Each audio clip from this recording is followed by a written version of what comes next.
Alors que la campagne de vaccination bat son plein, de nouvelles interrogations émergent. Les personnes vaccinées contre le Covid peuvent-elles tout de même développer la maladie? Est-ce que l'on est forcément positif au coronavirus si l'on vient de se faire vacciner? Ce soir, on répond à vos interrogations avec Lucas Chopin. Lucas, bonsoir. Bonsoir Hélène. Vous êtes donc journaliste à TV Tours. Suite à un reportage réalisé sur la vaccination à l'EHPAD de Brou de Joué-les-Tours sur les réseaux sociaux, plusieurs téléspectateurs se sont étonnés de voir que les résidents vaccinés avaient tout de même contracté le coronavirus. D'où cette première question, Lucas. Le vaccin empêche-t-il d'attraper le coronavirus? Non, la réponse est claire. Non, les fabricants évoquent environ 95% d'efficacité, mais celle-ci ne se vérifie que 7 jours après la deuxième injection.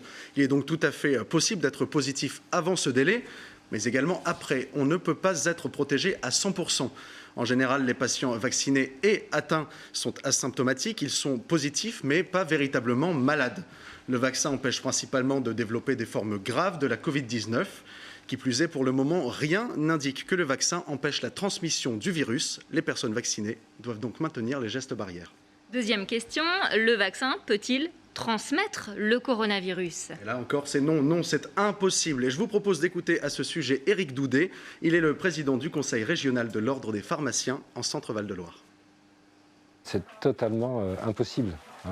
Le vaccin qui est disponible actuellement est un vaccin qu'on appelle à ARN messager, qui utilise une toute petite partie du matériel du virus. Donc en aucun cas, on peut être malade avec ce vaccin-là.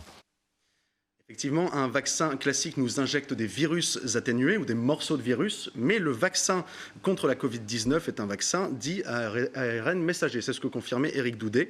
Donc avec ce type de vaccin, on ne nous injecte pas de protéines virales, on injecte de l'acide nucléique, un code génétique qui va permettre à notre corps de fabriquer une protéine contre laquelle on va développer des anticorps. À aucun moment, on ne nous injecte la maladie.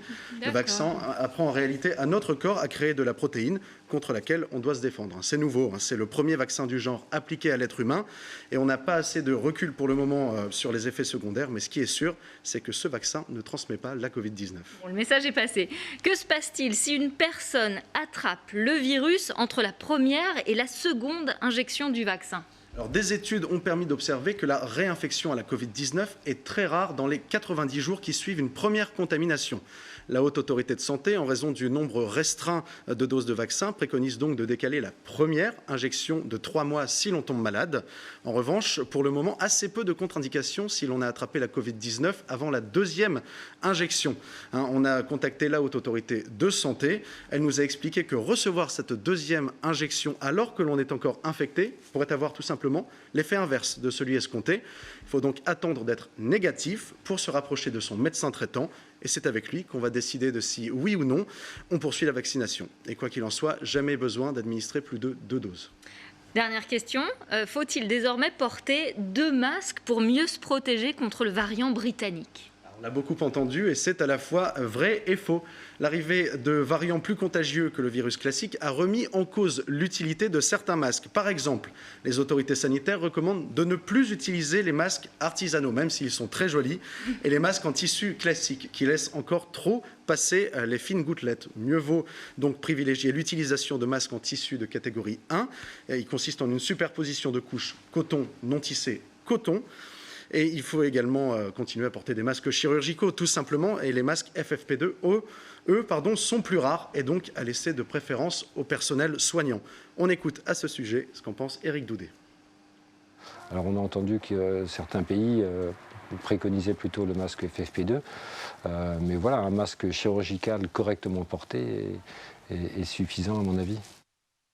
Pour répondre à votre question, superposer des masques va effectivement réduire les risques de contamination, mais un masque chirurgical changé toutes les 4 heures devrait être aussi efficace. Merci Lucas pour toutes ces explications.